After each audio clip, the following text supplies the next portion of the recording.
10 November 1976.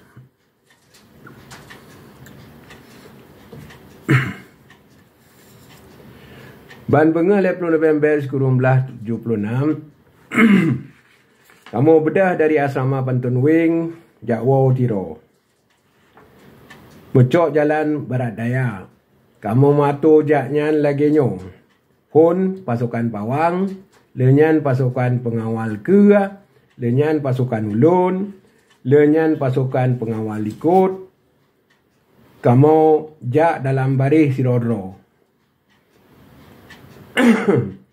Batak pimenan mantang han gelah tu ni bak mecawi dengan duro awi dan macam-macam duro lain dalam utun.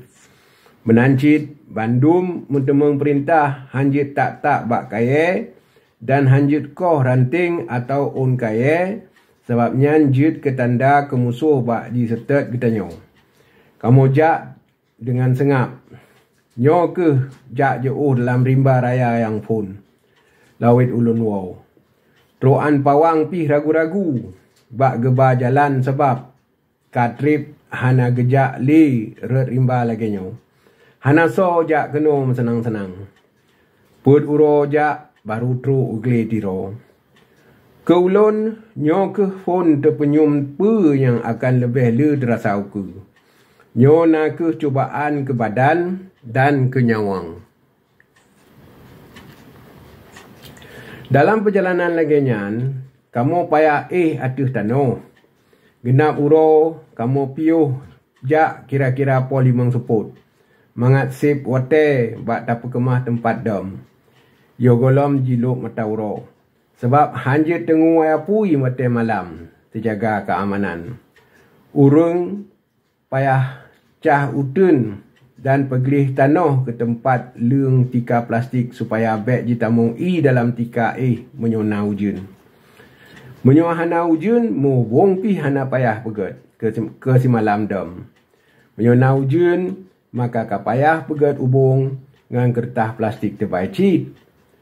Urang yang mat urusan magun nyan ke yang hek tat pubuk buat.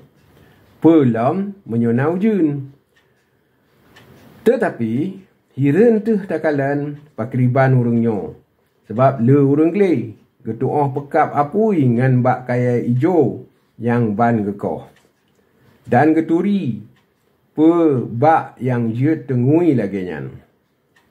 Sebab wate ujun bandum kaya to kabasah dan jika bom iya. Hanjit tak pekap apui le. Nah, ulun baca dalam laporan-laporan Belanda bak wate perang yang kau ikut, awaknya duk ji murau-urau. Wate dijak mita urang tanyo ugle dalam musim ujun. Sebab hana ji tu'oh pekap apui wate bandum kaya to kabih basah.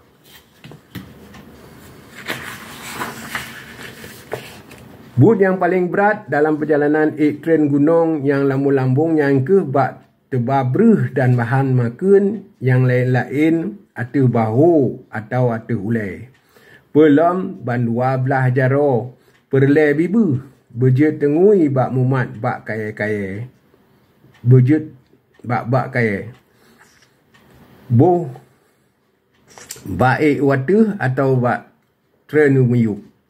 Sebabnya hang kemah taba bahan makan bersip ke wate yang panjang. Menyu terjak jauh, maka wajib na tempat cok bahan baru bak tengah rat. Biasa ji, urangnya sabi ketulung menolong. Lebih lam, wate nabut yang berat-berat.